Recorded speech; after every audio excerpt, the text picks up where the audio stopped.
The blood on Clara Wilson's lip told a different story than the one she was prepared to share.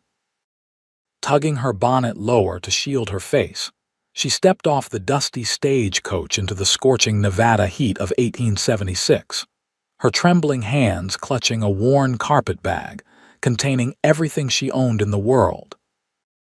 Carlin was supposed to be her fresh, start a place where no one knew her name or the nightmare she'd fled in Boston. The bruises hidden beneath her high-necked blouse and the swollen eye partially concealed by her bonnet were secrets she intended to carry to her grave.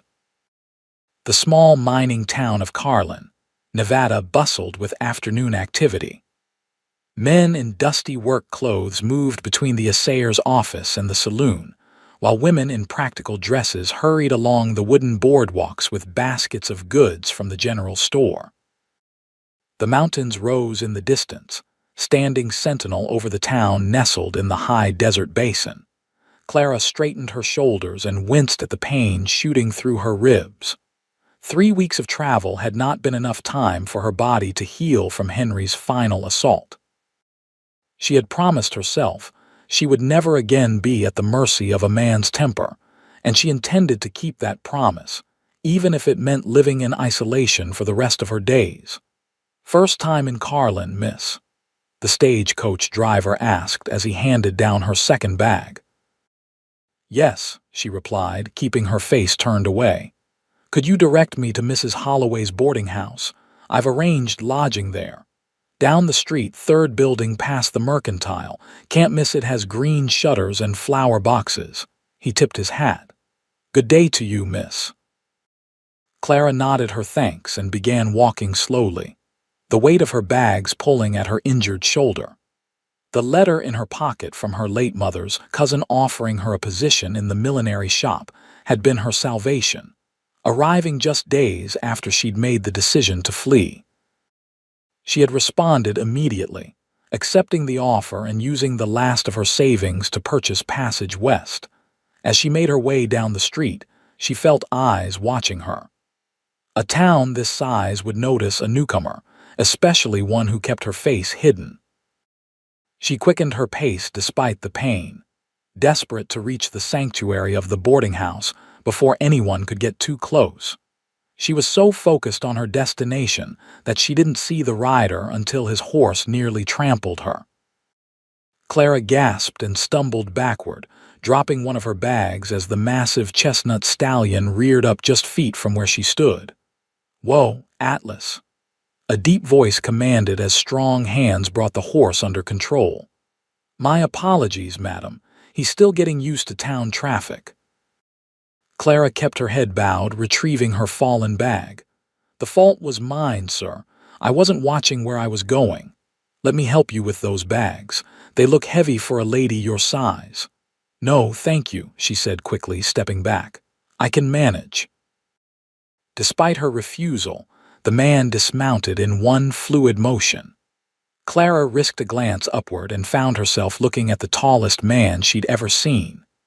His broad shoulders were draped in a worn leather duster, a Stetson pulled low over eyes that gleamed like polished amber in the afternoon sun. His face was tanned from long days in the saddle, and a thin scar ran along his jaw, disappearing into the light stubble covering his chin. "I insist," he said, reaching for her bags. "My mother would have my hide if she knew I'd let a lady struggle when I could offer assistance." When his fingers brushed against hers, Clara flinched involuntarily. The movement caused her bonnet to shift, and for a brief moment, her bruised face was exposed to his view before she could turn away. His expression changed so subtly that most wouldn't have noticed, but Clara had become an expert at reading men's faces. His eyes narrowed slightly, and his mouth thinned into a tight line. "I'm Kent O'Malley," he said, his tone gentler now. "I own a ranch just outside of town." "May I ask your name, miss?" "Clara Wilson," she answered reluctantly. "I've just arrived to work for my cousin at the millinery shop." "Ah, you must be Edith Holloway's cousin from back east. She's been telling everyone about your arrival for weeks." He smiled, but his eyes remained serious, studying her face. "The boarding house is just ahead. Allow me to escort you." "That isn't necessary. I'm headed that way myself," he interrupted smoothly, leading his horse with one hand while carrying her larger bag with the other. Clara had no choice but to walk beside him, conscious of how his tall frame shielded her from the curious stares of passers-by. Despite her wariness, she found his presence oddly comforting, like standing in the shadow of a mountain protected from the harsh sun but uncertain of what dangers the mountain itself might hold. "How long was your journey?" Kent asked, his voice low enough that only she could hear. "3 weeks," she replied. "From Boston. That's a long way to travel alone." Clara said nothing, unsure if his comment contained judgment or simple observation. They reached the boarding house, a 2-story structure with the promised green shutters and window boxes overflowing with wildflowers. Kent tied his horse to the hitching post and carried her bag up the 3 steps to the porch. "Thank you for your assistance, Mr. O'Malley," Clara said formally, attempting to take the bag from him.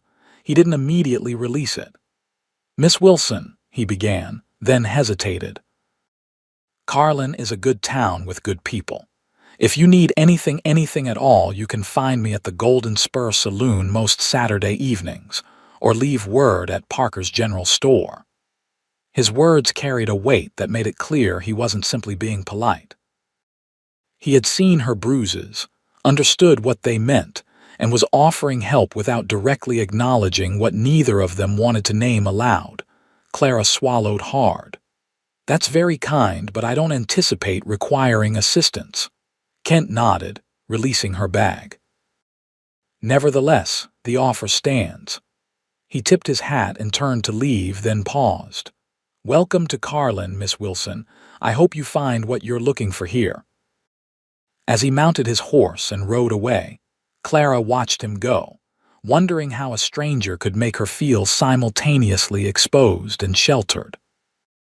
She shook off the unsettling sensation and knocked on the boarding house door, ready to begin her new life, a life where she would need no one, especially not a man, no matter how kind his eyes or gentle his manner.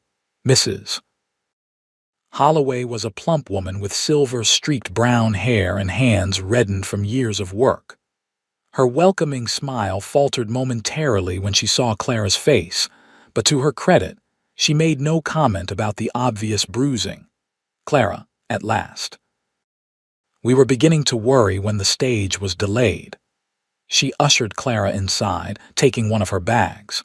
"You must be exhausted, poor dear. Come, I've prepared the blue room for you. It gets lovely morning light and overlooks the garden." The boarding house was clean and modestly furnished, with polished wood floors and simple curtains. The scent of baking bread filled the air, making Clara realize how long it had been since she'd eaten a proper meal. "Supper will be ready in an hour, Mrs. Holloway continued as she led Clara upstairs. "We have 3 other boarders at present, all ladies, so you needn't worry about impropriety. Miss Abernathy is a school teacher, Miss Lloyd works at the telegraph office, and Mrs. Finch is a widow who does fine sewing for folks in town." The blue room was small but cozy, with a narrow bed, washstand, wardrobe, and a rocking chair by the window. After weeks of stage-coach seats and hotel beds of questionable cleanliness, it looked like paradise to Clara. "I'll let you get settled," Mrs. Holloway said, placing Clara's bag on the bed. "The washroom is at the end of the hall if you'd like to freshen up before supper." When she was alone, Clara sank onto the edge of the bed, suddenly overwhelmed by exhaustion. She removed her bonnet and gloves, wincing as she stretched her sore muscles. In the small mirror above the washstand, she examined her reflection, taking inventory of her healing injuries. The bruise around her eye had faded from purple to a sickly yellowish green. Her split lip was nearly healed, though still slightly swollen. The worst damage was hidden ribs that ached with every breath, and the fingerprint bruises on her arms and shoulders that had yet to disappear completely. Clara unpacked methodically, hanging her dresses in the wardrobe and placing her few personal items on the washstand. At the bottom of her carpet bag, wrapped in a shawl, was a small Derringer pistol she'd purchased before leaving Boston. She tucked it beneath her pillow, a precaution that had become habit during her journey west. At supper, she met the other boarders. They were polite but curious, their gazes lingering on her bruised face despite their efforts to appear uninterested. Clara offered the story she'd rehearsed a stagecoach accident during her journey that had thrown her against the side of the vehicle. They seemed to accept the explanation, though Mrs. Finch, a sharp-eyed woman in her 50s, gave her a knowing look that suggested she recognized the truth. "Your cousin is quite excited to have you joining her at the shop," Miss Abernathy said as they passed dishes around the table. "She's been telling everyone about your skill with trimmings and how you'll help expand her business." "I look forward to working with her," Clara replied, trying to summon enthusiasm despite her fatigue. "When does she expect me to start?" she said. "Whenever you're rested," Mrs. Holloway answered. "Though knowing Edith, she'll be by early tomorrow to see you." The prediction proved accurate.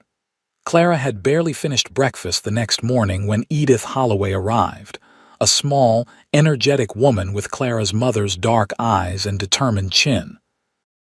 "My goodness, child," she exclaimed upon seeing Clara's face. "What on earth happened to you?" "A stagecoach accident," Clara repeated her story, aware of Mrs. Holloway hovering nearby. "Nothing serious, just some bruising that's already healing." Edith studied her with narrowed eyes but didn't press the issue. "Well, you're here now, and that's what matters. I've been running the shop alone since my assistant married and moved to California last year. We have more orders than I can handle, especially with the summer social season upon us." The millinery shop was located on a side street off the main thoroughfare, a charming storefront with a display window showcasing several elegant hats. Inside, the space was divided between a front showroom and a back workroom filled with ribbons, feathers, flowers, and every type of fabric imaginable. "I'll have you start with some simple repairs today," Edith said, showing Clara to a work table by the window. "Once you're familiar with our inventory and the local tastes, you can begin designing. Our customers range from miners' wives to the railroad baron's daughter, so versatility is key." The work was soothing in its familiarity. Clara had learned millinery from her mother and had worked in one of Boston's finest shops before her marriage. Her fingers remembered the patterns and stitches, and focusing on the delicate tasks helped quiet her restless mind. By mid-afternoon, a steady stream of customers had come through the shop, most as curious about the newcomer as they were about the merchandise. Clara kept her head down, letting Edith handle the conversations, but she could feel the weight of scrutiny each time a new customer entered. "Clara, could you bring me the blue grosgrain ribbon? Mrs. Delaney is considering it for her summer bonnet," Edith called from the front of the shop. As Clara carried the ribbon forward, the bell above the door jingled, and a tall figure ducked through the entrance. Kent O'Malley removed his hat as he stepped inside, his presence immediately filling the small space. "Good afternoon, ladies," he greeted, nodding to Edith and Mrs. Delaney before his gaze settled on Clara. "Miss Wilson, I trust you're settling in well." "Yes, thank you, Mr. O'Malley," Clara answered, handing the ribbon to her cousin without meeting his eyes. "What brings you to our humble establishment, Kent?" Edith asked, clearly surprised to see the rancher in her shop. "Finally decided to trade that disreputable Stetson for something more fashionable," he chuckled, turning the hat in his hands. "My sister's birthday approaches, and I thought a new hat might make a suitable gift. I confess I'm at a loss when it comes to ladies' fashions, but I was told you have the finest selection in 3 counties. Your sister is still back east at that finishing school, isn't she?" Edith asked. "She returns next month," Kent replied. 18 years old and, according to her letters, quite the fashionable young lady now. Well, we certainly can't have you selecting a hat for a young woman. You'd likely choose something better suited to your grandmother, Edith said with good-natured teasing. Clara, why don't you help Mr. O'Malley? You're more familiar with current Eastern styles. Clara wanted to refuse, but could see no graceful way to do so. Of course, she said, moving toward the display of hats suitable for younger women. What are your sister's coloring and preferences, Mr. O'Malley? As he described his sister, auburn hair, green eyes, fond of riding and literature in equal measure, Clara selected several options, explaining the merits of each style and how they might complement the young woman's features and activities. Kent listened attentively, asking thoughtful questions that revealed genuine affection for his sister. Eventually, they settled on a straw hat with a moderate brim, trimmed with sage green ribbon and delicate white flowers. It's practical enough for everyday wear but elegant enough for church or social calls, Clara explained, demonstrating how the ribbon could be retied for different effects. It's perfect, Kent said. Maggie will be delighted. Would you be able to add her initials to the ribbon? M.O., of course. We can have it ready by tomorrow afternoon. As Edith wrapped the hat for safekeeping until the personalization could be completed, Kent turned to Clara. I'm hosting a small gathering at my ranch next Saturday to celebrate my sister's return. Nothing elaborate, just some neighbors and friends. Mrs.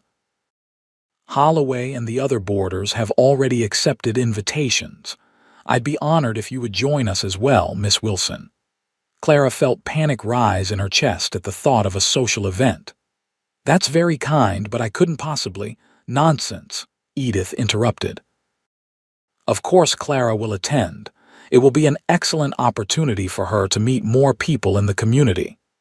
Kent's expression remained neutral, but Clara thought she detected understanding in his eyes. The invitation stands if you change your mind, he said gently. No pressure intended.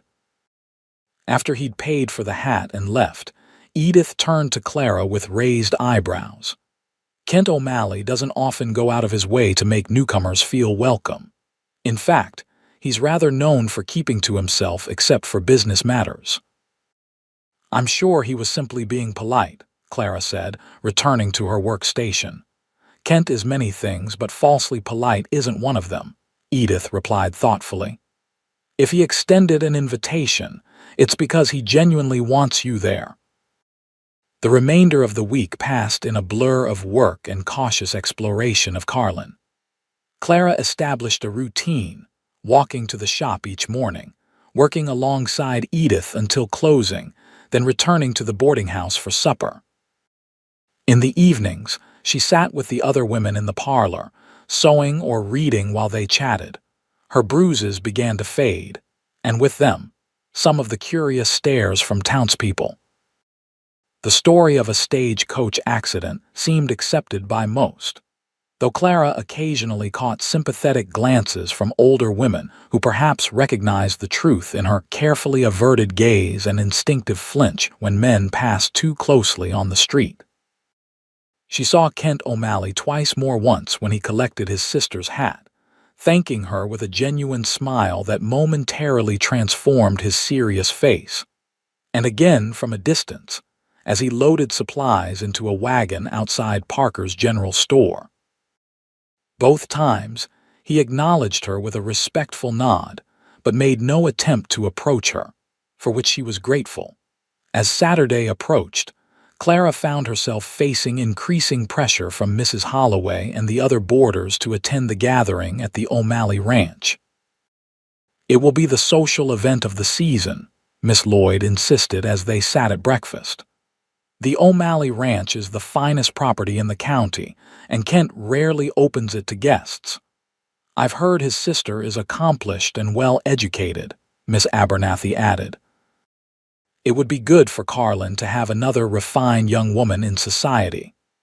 I simply don't feel ready for a social gathering, Clara protested. I've only been here a week, and I'm still tired from my journey." Mrs. Finch, who rarely joined in such conversations, looked up from her needlework. "Sometimes, the things we fear most are exactly what we need to face," she said quietly. "Hiding only gives power to what we're hiding from." The words struck Clara like a physical blow. Was she hiding? Of course she was, but wasn't that the sensible thing to do after what she'd endured? Henry's handsome face and charming manner had concealed a monster. How could she trust her judgment about any man after being so catastrophically wrong?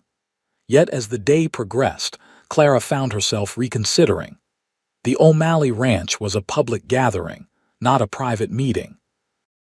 There would be other women present, and perhaps Mrs. Finch was right. Continuing to hide would only prolong her fear. By closing time at the shop, she had made her decision.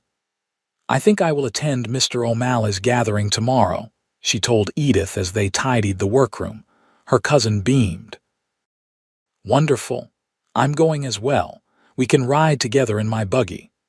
That night, Clara laid out her best dress, a modest blue cotton with white piping that had survived the journey relatively unwrinkled. It wasn't fashionable by Eastern standards, but it was clean and becoming. The bruise around her eye had faded to a faint yellow that could be disguised with powder, and her lip had healed completely. She slept poorly, plagued by nightmares in which Henry found her and dragged her back to Boston. In the dream, Kent O'Malley watched impassively, turning away as she cried for help. She woke at dawn, shaking and damp with sweat, and knew she wouldn't be able to return to sleep.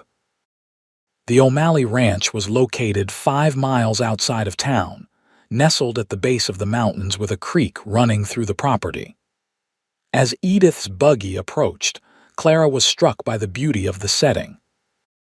The main house was larger than she'd expected, a 2-story structure of stone and timber with a wide veranda wrapping around 3 sides. Behind it stood a large barn, bunkhouse, and several corrals where horses grazed in the afternoon sun. Kent's father started with nothing and built this into one of the most successful cattle operations in Nevada, Edith explained as they drove up the lane. When he and Kent's mother died in a flash flood 8 years ago, Kent took over. He was only 22, but managed to not only maintain the ranch but expand it. Several buggies and wagons were already parked in front of the house. As a ranch hand helped them down from the buggy, Clara fought the urge to turn around and ask Edith to take her back to town. "Miss Wilson, I'm glad you decided to come." She turned to find Kent approaching, dressed in clean dark trousers and a white shirt with a string tie. Without his hat, his sun-streaked brown hair fell across his forehead, giving him a more approachable appearance. "Thank you for the invitation, Mr. O'Malley," she replied, clutching her shawl around her shoulders despite the warmth of the day. "Please call me Kent. We don't stand on formality much out here." He offered his arm.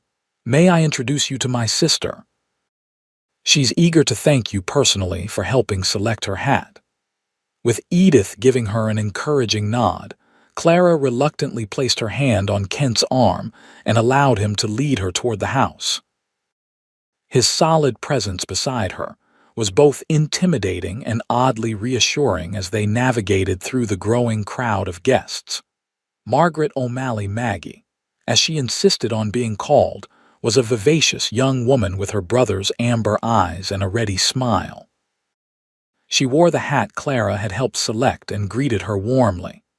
"Kent told me you saved him from purchasing something dreadful," she laughed. "I've been away at school for so long that he's forgotten I'm no longer a child who can be placated with ribbons and bows." "Your brother was quite determined to get you something you'd enjoy," Clara replied. "He described your tastes quite accurately." "Did he?" Maggie's eyes sparkled with mischief. How unlike him to be so observant about fashion. She looped her arm through Clara's. "Come, let me introduce you to everyone. As fellow outsiders to this wild country, we must stick together." Before Clara could protest, she found herself being guided through the gathering, meeting ranchers and their wives, shopkeepers, the local doctor and his family, and various other residents of Carlin and the surrounding area. Maggie's friendly chatter made the introductions easier, and Clara gradually relaxed, though she still startled whenever someone moved too quickly near her. The party moved outdoors as the afternoon progressed, with tables set up under large cottonwood trees. Ranch hands served a feast of barbecued beef, corn, beans, and fresh baked bread, while a small band of local musicians played fiddle and guitar. Clara found a quiet spot at the edge of the gathering, plate in hand, watching the interactions around her. In Boston, social events had been rigid affairs of proper manners and careful conversation. Here, children ran freely between tables, men rolled up their sleeves in the heat, and women laughed openly at jokes. There was a genuineness to the community that she found both foreign and appealing. "Too noisy for you?" Kent asked, approaching with 2 glasses of lemonade. He offered one to her. "Thank you," she said, accepting the drink. "It's not the noise, I'm just not accustomed to such informal gatherings." "Ah, yes, I imagine Boston society is considerably more structured." He settled beside her, keeping a respectful distance. "How are you finding Carlin so far?" "Everyone has been very welcoming," she answered carefully. "And I enjoy working with my cousin. The pace is different from what I'm used to, but not unpleasantly so." Kent nodded, his gaze moving over the gathering before returning to her face. "Your injuries are healing well," he observed quietly. Clara tensed. "As I mentioned, the stagecoach, Miss Wilson," he interrupted gently. "You don't need to explain anything to me or anyone else. Whatever brought you to Carlin is your business. I just want you to know that you're safe here." His directness left her speechless. After a moment, she managed to ask, "Why are you being so kind to a stranger?" Kent studied her face, his expression thoughtful. "My mother left an abusive home when she was 16. She traveled alone from Missouri to Nevada, where she met my father. She never spoke much about her early life, but I saw how she would sometimes flinch at loud noises or sudden movements, even years later." He paused. "I recognize the signs because I grew up watching for them." Clara's throat tightened with unexpected emotion. For the first time since arriving in Carlin, she felt truly seen not as an object of curiosity or pity, but as someone understood. "I'm not what you think," she said finally. "I'm not brave like your mother. I ran because I was afraid." "Running from danger isn't cowardice, Miss Wilson. It's survival." Kent's voice was low but intense. "And coming here today, facing a crowd of strangers despite your fear that took courage." Before Clara could respond, Maggie approached, her face flushed with dancing. "Clara, we're organizing some games and we need more participants.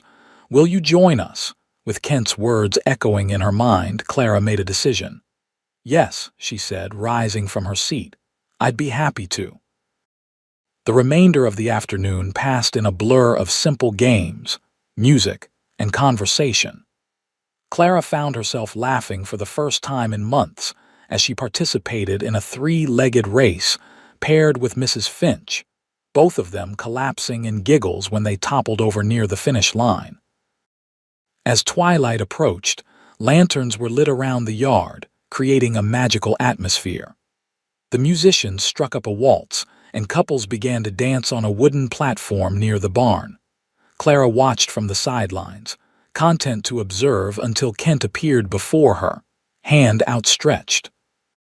"Would you honor me with a dance, Miss Wilson?" Every instinct told her to refuse, to protect herself from the vulnerability of physical contact. But something in his steady gaze, respectful, patient, without demand, made her reconsider. "One dance," she agreed, placing her hand in his. His palm was calloused from work, but his touch was light as he led her to the dance floor. When he placed his other hand at her waist, he was careful to maintain proper distance, his hold so gentle she could easily step away if she chose. They moved together in silence for several moments, Clara acutely aware of his height and strength, yet somehow unafraid. The contradiction puzzled her. "You're a good dancer," she observed, searching for neutral conversation. "My mother insisted my sister and I learn properly. She said good manners would serve us better than gold in life." A smile touched his lips. She was usually right. She sounds like a remarkable woman. She was. Pride and old grief mingled in his voice. "I think you would have liked each other." As the music continued, Clara gradually relaxed, allowing herself to enjoy the simple pleasure of dancing after so long. When the waltz ended, Kent released her immediately, stepping back with a small bow. "Thank you," he said. Clara nodded, suddenly shy again. "I should find my cousin. It's getting late, and we have a long ride back to town." "Of course." He escorted her to where Edith was chatting with several other women. "Mrs. Holloway mentioned you both plan to attend church services tomorrow. Perhaps I'll see you there." The ride back to town was filled with Edith's cheerful recounting of conversations and observations from the party. Clara responded appropriately, but her mind kept returning to the dance with Kent and the strange sense of safety she'd felt in his presence. "He watches you, you know," Edith said suddenly, breaking into Clara's thoughts. "I'm sorry, Kent. He watches you when you're not looking, not in an improper way," she added quickly, but with concern, "like he's worried about you." Clara stared at the darkening landscape. "There's nothing to be concerned about." Edith was quiet for a moment. "Clara, I know we haven't been close. Your mother and I lost touch after she married and moved east. But we're family, and I want you to know that whatever brought you here, whatever you're running from, you have my support." Tears pricked Clara's eyes, and she blinked them back. "Thank you," she whispered, unable to say more without breaking down completely. That night, lying in her narrow bed at the boarding house, Clara confronted feelings she'd been avoiding since arriving in Carlin. For the first time since fleeing Boston, she felt something besides fear, a cautious hope that perhaps she could build a life here, among people who seemed genuinely kind. Kent O'Malley's face drifted into her thoughts as she fell asleep, not as a threat, but as a reminder that not all men were like Henry. The realization was both comforting and terrifying in its implications. The next morning, Clara joined the other boarders for the walk to the small white church at the edge of town. She wore her second-best dress and a bonnet that shaded her face, though the bruises were now barely visible. The church was nearly full when they arrived, with families packed into the wooden pews. Clara followed Mrs. Holloway to seats near the back, conscious of curious glances from those who hadn't attended the gathering at the O'Malley Ranch and were seeing the newcomer for the first time. Just before the service began, the door opened, and Kent entered with Maggie. They took seats across the aisle, and Kent nodded politely to Clara when their eyes met. Throughout the sermon on forgiveness and new beginnings, she was acutely aware of his presence, though he made no attempt to approach her after the service, simply tipping his hat as he escorted his sister to their waiting buggy. The following weeks established a pattern to Clara's new life. She worked at the millinery shop 6 days a week, gradually taking on more responsibility as Edith recognized her skill and creativity. On Sundays, she attended church and sometimes joined the other boarders for afternoon walks along the creek or visits to neighbors. Her body healed completely, the last traces of Henry's abuse fading from her skin if not from her memory. As the bruises disappeared, fewer people stared, and Clara began to feel less like an object of speculation and more like a member of the community. Kent came to the millinery shop occasionally, ostensibly to purchase gifts for his sister or to collect orders for his ranch hands' wives, but Clara suspected these errands were pretexts. He never stayed long, never pressed for personal information, but always left her with a sense that he was checking on her welfare without intruding on her privacy. Their interactions remained formal but gradually grew more comfortable. Clara found herself looking forward to his visits, appreciating his quiet manner, and the way he never made her feel rushed or pressured in conversation. One hot August afternoon, as Clara was closing the shop alone, Edith having left early with a headache, the door opened, and three men entered. Their dusty clothes and unshaven faces marked them as travelers, possibly miners or drifters. "Afternoon, miss," the tallest of the three said, removing his hat. "We're looking for some pretties for our ladies back home." Clara's instincts immediately sharpened. There was something in the man's smile that didn't reach his eyes, and the way the other two spread out in the small shop felt deliberate rather than casual. "I'm afraid we're closing for the day," she said, keeping the counter between them. "But we open at 8 tomorrow morning if you'd like to return." "Oh, now that's not very accommodating," the man replied, his smile hardening. "We've been riding all day and we'll be moving on tomorrow. Surely you can spare a few minutes for paying customers." Clara's heart raced as the men moved closer, blocking her path to the door. "As I said, the shop is closed. Please leave." The leader's pretense of politeness vanished. "You Eastern ladies are all the same, too high and mighty to serve working men." He leaned across the counter, his breath sour with whiskey. "Maybe you need to learn some manners." As he reached for her arm, the shop door opened with enough force to bang against the wall. Kent stood in the doorway, his expression thunderous as he assessed the situation. "Gentlemen," he said, his voice deceptively calm, "the lady asked you to leave."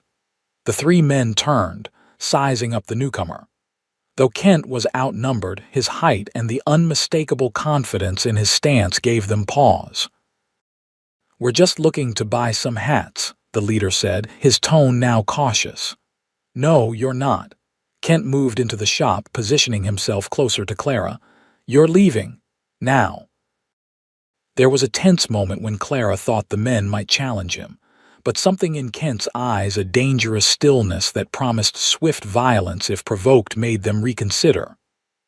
They filed out, muttering obscenities under their breath. When they were gone, Kent turned to Clara. "Are you all right? Did they touch you?" She shook her head, fighting to control the trembling that had overtaken her body. "No, they just frightened me." Kent's expression softened. "I'm sorry that happened. Those men have been causing trouble at the saloon all day. The sheriff ran them out of town an hour ago, but they must have doubled back." "How did you know to come here?" Clara asked, realizing only now how fortunate his timing had been. "I didn't. I was on my way to the telegraph office and saw them enter. Something didn't feel right, so I followed." He paused. "Are you finished for the day? I'd be happy to escort you to the boarding house." Clara wanted to insist she was fine, that she didn't need protection, but the reality of what might have happened without his intervention was too stark to ignore. "Yes," she said softly. "Thank you." As they walked through town, Kent kept a protective distance, close enough to assist if needed but not so near as to make her uncomfortable. Clara found herself studying his profile, noting the firm set of his jaw and the way his eyes constantly scanned their surroundings, alert to potential threats. "You've been very kind to me since I arrived," she said, breaking the silence. "Why?" Kent considered the question carefully before answering. "When I first saw you step off that stagecoach, trying so hard to hide your bruises and your fear, something in me recognized something in you. A determination, maybe. A will to survive despite everything." He glanced at her. "I admired that." "Still do." His honesty disarmed her. "I'm not the person you think I am, Kent. I'm not brave or strong. I married a man I thought was good and kind, only to discover he was a monster who took pleasure in causing pain. I endured it for 2 years before finally running away. That's not courage, it's cowardice that I didn't leave sooner." They had reached the boarding house, but instead of saying goodbye, Kent guided her to a bench in the small front garden. "May we sit for a moment?" Clara nodded, settling at one end of the bench while he took the other, leaving space between them. "Clara," he said, the first time he'd used her given name, "surviving is not cowardice. Neither is hope that someone can change, that things will get better. That's humanity." He looked at his hands, then back at her. "What happened to you was not your fault. The only person responsible for violence is the one who commits it." Tears welled in Clara's eyes and she turned away, unable to bear the kindness in his gaze. "You can't know that. You don't know what I might have done to provoke." "No." Kent's voice was firm but gentle. "There is nothing that justifies a man raising his hand to a woman. Nothing." The certainty in his words broke something loose inside Clara. Tears began to flow freely, and she covered her face with her hands, ashamed of her weakness. Kent made no move to touch her, simply offering his handkerchief and waiting silently as she composed herself. "I'm sorry," she whispered, mortified by her display of emotion. "Don't be." "Tears aren't weakness, Clara. They're just another way of being strong." She looked at him then, really looked at him, seeing beyond the physical strength to the compassion that defined him more truly. "Thank you," she said simply, knowing the words were inadequate but unable to express the depth of her gratitude. Kent nodded, understanding in his eyes. "Would you consider joining me for dinner tomorrow evening? At the hotel restaurant, very public, very proper. Just a chance to talk without customers interrupting or curious neighbors watching." The invitation surprised her. It was the first time he'd suggested meeting outside of accidental encounters or group gatherings. Her immediate instinct was to refuse, to protect herself from the risk of growing closer to any man, but something made her hesitate. I don't know if I'm ready for that." "I understand," he said without a hint of pressure. "The invitation stands whenever you might be ready, be it tomorrow or months from now." As he rose to leave, Clara made a sudden decision. "Yes," she said, the word feeling both terrifying and right. "Yes, I'd like to have dinner with you tomorrow." The smile that transformed his face was worth the fear the decision had cost her. "I'll call for you at 6, if that's agreeable." Clara nodded, already wondering if she'd made a terrible mistake, yet unable to regret it when faced with the genuine pleasure in Kent's eyes. That evening at supper, when she mentioned her plans to the other boarders, she was met with knowing smiles and barely concealed excitement. "Kent O'Malley is the most eligible bachelor in the county," Miss Lloyd informed her with a meaningful look. "Half the unmarried women between here and Carson City have set their caps for him, but he's never shown particular interest in any of them." "It's not a courtship," Clara protested, feeling her cheeks warm. "Simply dinner between friends." Mrs. Finch's eyes twinkled. "Of course, dear. Just friends." The next evening, Clara dressed with particular care in her best gown, a sage green cotton with delicate embroidery at the collar and cuffs.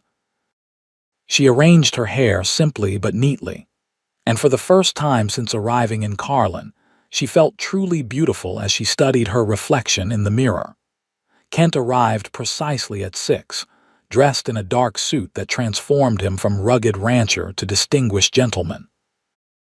His appreciative glance when she appeared in the parlor sent a rush of warmth through her that had nothing to do with the summer heat.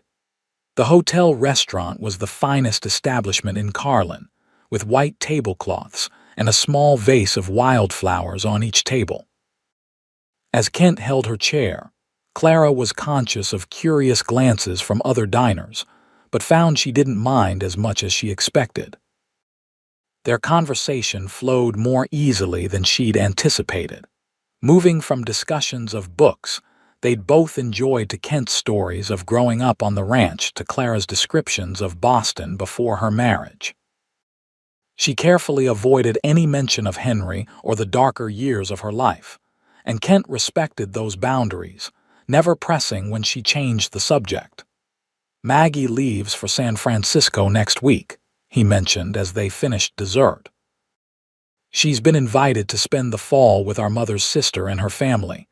I think she finds Carlin a bit too quiet after her years at school. You'll miss her, Clara observed. Kent nodded. The house feels empty when she's gone, too big for just one person. Do you ever consider selling the ranch, moving somewhere with more society? He looked surprised by the question. Never. The ranch isn't just land and cattle to me, it's my heritage, my future. His expression grew thoughtful, but I do hope to share it someday. It was meant to be a family home, not a solitary man's retreat. The implication hung in the air between them, not quite a declaration but more than casual conversation. Clara felt both thrilled and frightened by the possibility his words suggested. As they walked back to the boarding house in the gathering dusk, Kent offered his arm, and Clara took it without hesitation. The warm strength of him beside her felt increasingly natural, as if her body was forgetting the lessons of fear Henry had taught it. At the door, Kent took her hand gently in his. "Thank you for a lovely evening, Clara." "I enjoyed it very much," she replied, surprised by how genuinely she meant it. "May I call on you again?" "Perhaps Sunday afternoon, if you're free," Clara nodded, her heart beating faster at the thought. "I'd like that." He smiled, lifting her hand briefly to his lips in a gesture so gentle it brought tears to her eyes. "Good night, Clara."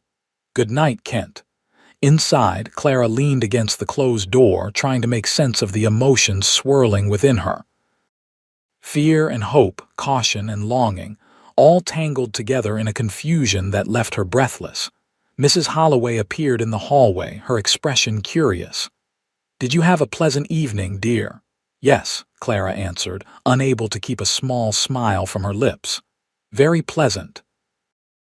That night, for the first time since arriving in Carlin, Clara dreamed not of Henry's rage but of open skies and mountain views, of strong, gentle hands and amber eyes that truly saw her without judgment or demand. The following days passed in a haze of anticipation and anxiety.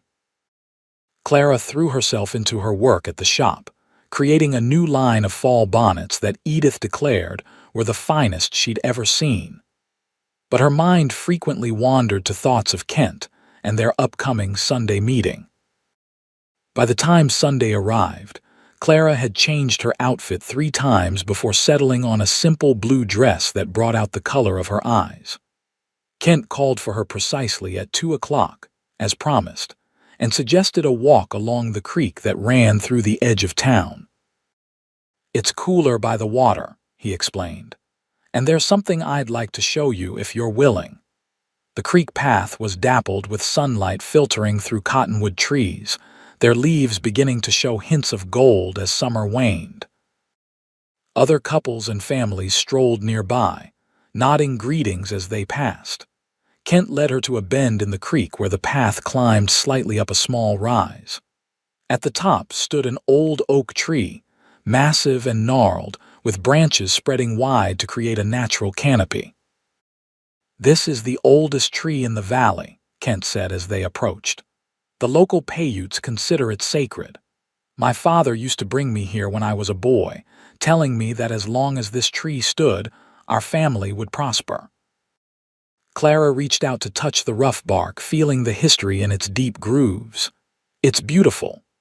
Look here," Kent pointed to a section of trunk where initials had been carved within a heart. "J.O. plus M.L., my parents, Jonathan O'Malley and Mary Larson. They carved this the day they became engaged." Clara traced the weathered carving with her fingertips. "How long were they married?" 26 years. They would have had more if not for the flood." He paused, gazing up at the spreading branches. "They taught me what real love looks like: partnership, respect, joy in each other's company. I promised myself I would accept nothing less in my own life." There was an intentionality to his words that made Clara's breath catch. She turned to find him watching her, his expression open and vulnerable in a way she'd never seen before. "Clara, I know you've been hurt, deeply hurt by someone who should have treasured you. I know you have every reason to distrust men and their promises." He took a deep breath. But I want you to know that I care for you, more than I thought possible in the short time I've known you. I'm not asking for anything you're not ready to give. I just wanted you to know where I stand." The honesty of his declaration left her speechless. Part of her wanted to run, to protect herself from the risk of caring again. But a stronger part recognized the fundamental difference between this man and Henry, the difference between possession and respect, between control and partnership. "I don't know if I can trust my judgment anymore," she finally said, voice barely above a whisper. "The last time I thought I knew a man's character, I was catastrophically wrong." Kent nodded, accepting her fear without dismissing it. "I understand. I'm not asking you to trust blindly, Clara. I'm asking for a chance to show you day by day who I am, nothing more. And if what you show me frightens me, if I need to step back, then I'll respect that," he said simply. "Your freedom to choose is sacred to me. It always will be." Tears filled Clara's eyes at words she hadn't known she needed to hear. "I care for you too," she admitted, "and that terrifies me." Kent's smile was gentle. "Courage isn't the absence of fear, it's moving forward despite it." They walked back to town in companionable silence, both aware that something significant had shifted between them. At the boarding house, Kent took her hand briefly. "May I call on you again Wednesday evening? Perhaps for supper at Mrs. Peterson's cafe," Clara nodded. "I'd like that very much." That evening, as she sat in the parlor with the other boarders, Mrs. Finch settled beside her on the sofa. "You seem lighter today," the older woman observed. "As if you've set down a heavy burden, at least for a while." Clara considered this. "Perhaps I have. Kent O'Malley is a good man, Mrs. Finch said quietly. "I've known him since he was a boy. Never once have I seen him lose his temper or speak harshly to anyone who didn't deserve it." "Were you watching for that?" Clara asked, surprised by the older woman's perception. Mrs. Finch's eyes held ancient pain. "My late husband taught me to recognize the signs of a man prone to violence. Kent shows none of them." She patted Clara's hand. "Trust your instincts, dear. They're trying to heal just as the rest of you is." The words stayed with Clara as September turned to October, and her relationship with Kent deepened through regular dinners, Sunday walks, and occasional visits to the ranch. With each encounter, her fear receded a little more, replaced by a growing certainty that Kent was exactly who he appeared to be: honorable, gentle, and steadfast. They established boundaries that Kent never questioned. He always asked before taking her hand or offering his arm. He never appeared at the millinery shop unannounced or pressed for details about her past she wasn't ready to share. When memories occasionally overwhelmed her, triggering momentary panic, he waited patiently until she found her center again, never making her feel weak or broken for her reactions. In turn, Clara began to open up about her life before coming to Carlin. She told him about her childhood in Boston, her parents' deaths from influenza when she was 19, and eventually, haltingly, about meeting Henry Wilson at a church social shortly afterward. "He was charming, attentive, from a good family," she explained one evening as they sat on the boarding house porch. "I was lonely, vulnerable after losing my parents. He seemed like everything I could want in a husband." "When did it change?" Kent asked gently. "After the wedding." "It started small criticism about my appearance or housekeeping, then escalated to control over where I went, who I saw. The first time he hit me was 3 months after we were married. I dropped and broke a vase his mother had given us." She swallowed hard. "He apologized afterwards, swore it would never happen again. I believed him." Kent's hands tightened on the arms of his chair, but his voice remained calm. "It wasn't your fault, Clara, none of it. I know that now. But then, I thought if I could just be perfect, the perfect wife, keep the perfect home, he would stop. But nothing was ever enough." She took a deep breath. "The final time was the worst. He found a letter I'd written to a childhood friend describing how unhappy I was. He said he would teach me what real unhappiness meant. Kent made a sound low in his throat but didn't interrupt. When he finally passed out from drinking, I packed what I could carry and took the money I'd been secretly saving from selling embroidery work. I left that night and didn't stop traveling until I reached Carlin. "You're the bravest person I've ever known," Kent said, his voice rough with emotion. Clara looked up, startled. "Brave? I ran away. You survived, you rebuilt. You're learning to trust again." He leaned forward. "Clara, may I hold your hand?" The formal request, even after weeks of courtship, touched her deeply. She nodded, extending her hand to him. His fingers closed gently around hers. "Thank you for trusting me with your story." As October progressed, Clara became aware of town gossip surrounding her relationship with Kent. Most was benign speculation about courtship and potential marriage, but some was more pointed, questioning why a wealthy rancher would be interested in a milliner with a mysterious past. "You should hear the theories," Edith told her with amusement one afternoon at the shop. "My favorite is that you're actually a European princess in hiding, and Kent is planning to restore you to your throne." Clara laughed, a free sound that was becoming more natural with each passing day. "I hope they're not disappointed when they learn I'm just an ordinary woman from Boston." "There's nothing ordinary about you," Edith replied, "and Kent certainly doesn't think so either." The first snow of the season fell in early November, transforming Carlin into a winter wonderland overnight. Clara stood at the boarding house window, watching the flakes drift down in the pre-dawn light, filled with a strange sense of peace. Nearly 4 months had passed since her arrival in Nevada. The bruises had long since faded, but more significantly, the constant fear that had been her companion for years had diminished to an occasional shadow rather than a constant presence. That evening, Kent arrived to escort her to dinner at the hotel, his coat dusted with snowflakes, cheeks reddened from the cold. His smile when he saw her warmed Clara from within more effectively than the fire crackling in the parlor hearth. "You look beautiful," he said, helping her with her cloak. "That color suits you." She smoothed the deep red wool of her new dress, sewn from fabric Kent had brought her from his last trip to Carson City. "Thank you for the material. I've never owned anything this fine." "It's a poor gift compared to what you've given me." "And what is that?" she asked, curious. His expression grew serious. "Your trust, your smile, the chance to know you."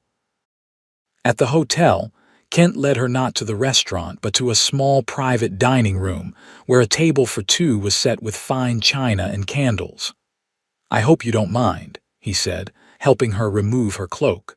"I wanted somewhere quiet to talk." The intimate setting might once have frightened her, but Clara found she wasn't afraid. "It's lovely." Throughout dinner, Kent seemed slightly distracted, his usual calm demeanor tinged with nervous energy. When dessert had been served and the waiter had withdrawn, he took a deep breath. "Clara, there's something I need to ask you," her heart stuttered. "Yes." Kent reached into his pocket and withdrew a small box. "I had planned a more eloquent speech, but now that the moment's here, I find I can only speak plainly." He opened the box to reveal a ring with a simple but elegant diamond set in gold. "I love you. I want to build a life with you if you'll have me. Will you marry me?" Clara stared at the ring, then at the man offering it. 6 months ago, the thought of marriage had been a nightmare she'd fled at great risk. Now it appeared before her as a promise of safety, partnership, and joy. "Are you certain?" she asked, needing to be sure. "My past is part of what makes you the woman I love," Kent interrupted gently. "Your strength, your compassion, your determination, all of it matters to me. I don't want a perfect wife, Clara. I want you exactly as you are." Tears blurred her vision as truth settled in her heart. "Yes," she whispered, then more firmly.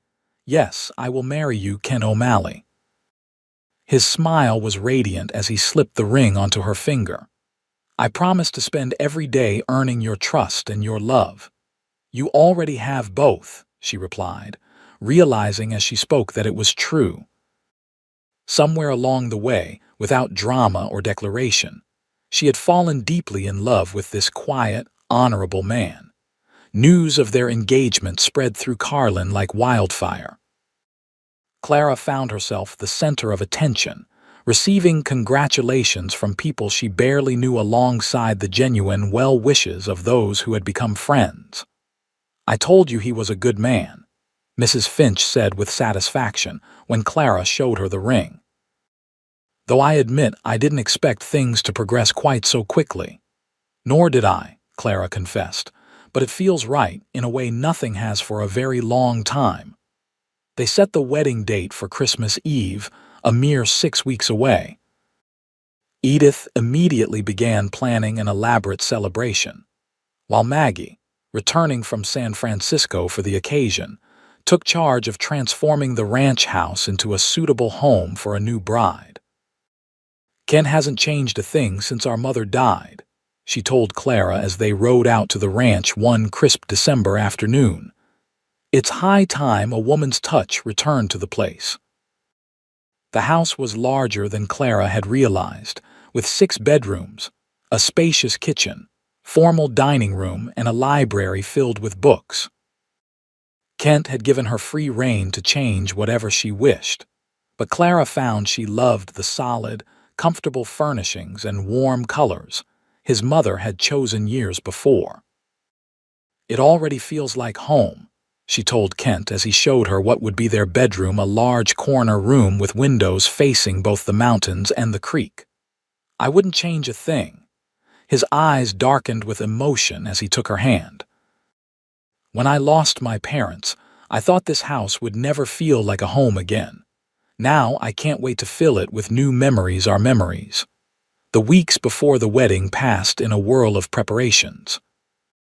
Clara sewed her own wedding dress with Edith's help, a creation of ivory satin with a lace overlay that transformed her from the frightened, bruised woman who had stepped off the stagecoach into a confident bride. On Christmas Eve, the church was filled to capacity with townsfolk and ranchers from throughout the county. Evergreen boughs and red ribbons decorated the pews, and candles cast a warm glow over the proceedings as twilight fell outside. Clara stood at the back of the church, Edith beside her as maid of honor, her heart so full she thought it might burst. As the music began and she started down the aisle, she saw Kent waiting for her, his expression one of such profound love and reverence that tears threatened to spill from her eyes. When he took her hands in his, she felt not fear but homecoming, as if every step of her difficult journey had been leading her to this moment, this man, this future. "I, Kent Jonathan O'Malley, take thee, Clara Elizabeth Wilson, to be my lawfully wedded wife," he vowed, his voice clear and strong. "To have and to hold from this day forward, for better, for worse, for richer, for poorer, in sickness and in health, to love and to cherish, till death do us part." As Clara repeated the words, she marveled at how differently they felt from the first time she had spoken them. Then, they had been a prison sentence disguised as a promise. Now, they were a declaration of freedom found in choosing to bind herself to a man worthy of her trust. The celebration afterward at the ranch house lasted well into the night, with music, dancing, and more food than Clara had ever seen in one place. As midnight approached, Kent found her by the fireplace, where she was speaking with Mrs. Finch and Dr. Parker. "May I steal my wife away?" he asked, offering his arm. Clara excused herself and allowed him to lead her through the crowded room toward the stairs. "Are we leaving our own reception? Just for a moment. I have something to show you." In the upstairs hallway, Kent opened the door to a room Clara hadn't explored during her previous visits, a small chamber adjacent to the master bedroom. Inside, she found a surprise that took her breath away. The room had been transformed into a millinery workshop, with a large work table by the window, shelves stocked with ribbons, feathers, and fabrics, and a comfortable chair positioned to catch the best light. Edith helped me gather the supplies, Kent explained, watching her face. I know how much you love your work. I thought you might want a place to continue creating, even after we're married. Clara turned to him, overwhelmed by the thoughtfulness of the gift. In her first marriage, Henry had forbidden her to work, claiming it reflected poorly on his ability to provide. Kent's understanding of how important her independence was to her healing struck her anew. "Thank you," she whispered, reaching up to touch his face. "For this, for everything. For seeing me as I am and loving me anyway." "Not anyway," he corrected gently. "Because of who you are. Your strength, your resilience, your compassion, these are what I love about you, Clara. The fact that you've overcome so much only makes me admire you more." She stood on tiptoe and kissed him, a gesture of love and gratitude that held promise for the future they would build together. When they returned to their guests, Clara felt a sense of completion she had never known before, as if a circle broken long ago had finally been made whole again. Later that night, as snow fell gently outside the windows of their bedroom, Clara lay in Kent's arms, marveling at how safe she felt in his embrace. He had been infinitely gentle and patient, understanding her nervousness and moving at her pace, transforming an act that had become associated with pain and humiliation into one of tenderness and love. "Are you happy, Mrs. O'Malley?" he asked softly, stroking her hair. "Happier than I ever thought possible," she answered truthfully. "A year ago, I couldn't imagine saying those words and meaning them." Kent kissed her forehead. "You have made me the happiest man in Nevada, perhaps in all the West." Clara snuggled closer, listening to the strong, steady beat of his heart. "Do you remember the day we met, when you almost ran me down with your horse?" he chuckled. "I remember being captivated by a mysterious woman who wouldn't look me in the eye. I was so frightened then. Of everything, but especially of being noticed. And now," she smiled against his chest, "now I'm grateful every day that you did notice, that you saw beyond the bruises to the woman beneath. I'll spend the rest of my life making sure you never have reason to be afraid again," he promised, his voice solemn in the darkness. Clara believed him, not because she was naive, she had learned that lesson too painfully, but because Kent had shown her, day after day, the truth of his character. He had seen her at her most vulnerable, and responded not with pity or control but with respect and patience. The months passed, and winter gave way to spring. Clara flourished in her new life, dividing her time between helping Kent with the ranch accounts, working in her millinery studio, and establishing their home as a center of warmth and hospitality for the community.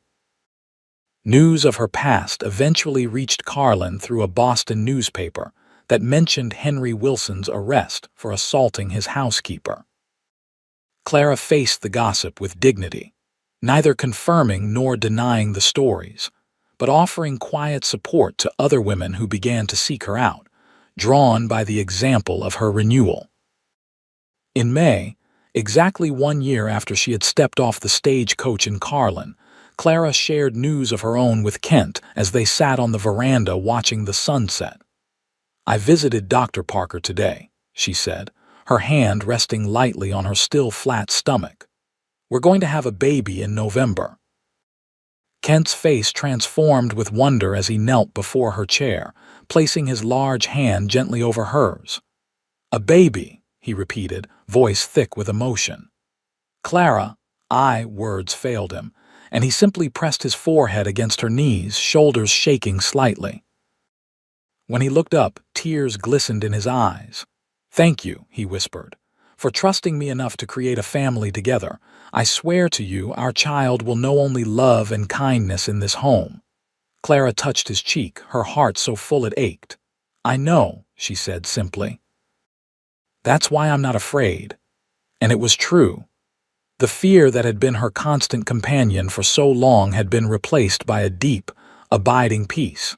She had found not just safety but belonging, not just shelter but home, not just acceptance but love. On a crisp November morning, their son was born Jonathan Henry O'Malley, named for Kent's father and, at Clara's insistence, her first husband. "Why would you want to honor him after what he did to you?" Kent asked, puzzled as they stood over the cradle where their newborn slept.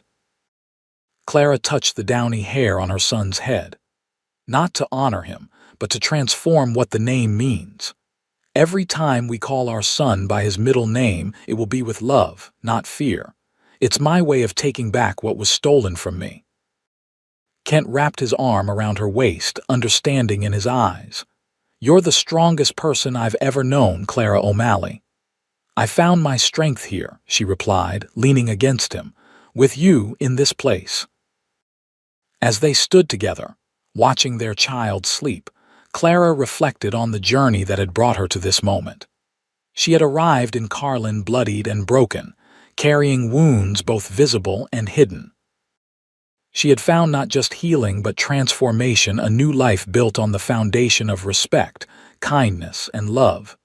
Outside, snow began to fall, dusting the landscape with white. Inside, the house was warm with the promise of Christmas approaching and the joy of new life. Clara turned in her husband's arms and kissed him, grateful beyond words for the man who had seen past her bruises to the woman beneath, who had made her safe not by controlling her, but by setting her free to become her strongest self. "I love you," she whispered against his lips. "And I love you," he answered, his arms tightening around her. "Always." 3 years later, as Clara stood on the veranda watching Kent teaching their son to ride his first pony, their infant daughter asleep in her arms, she knew with bone-deep certainty that she had found not just safety but her true home. The bruises had long since faded from her body, and the scars on her heart had healed into wisdom and compassion that she now used to help other women seeking refuge from situations like the one she had fled. The circle was complete. Where once she had been broken, now she was whole. Where once she had hidden, now she stood proud in the sunlight. Where once she had been afraid, now she loved freely and without reservation. And it had all begun with a cowboy who had seen through everything to the truth of who she was and who she could become.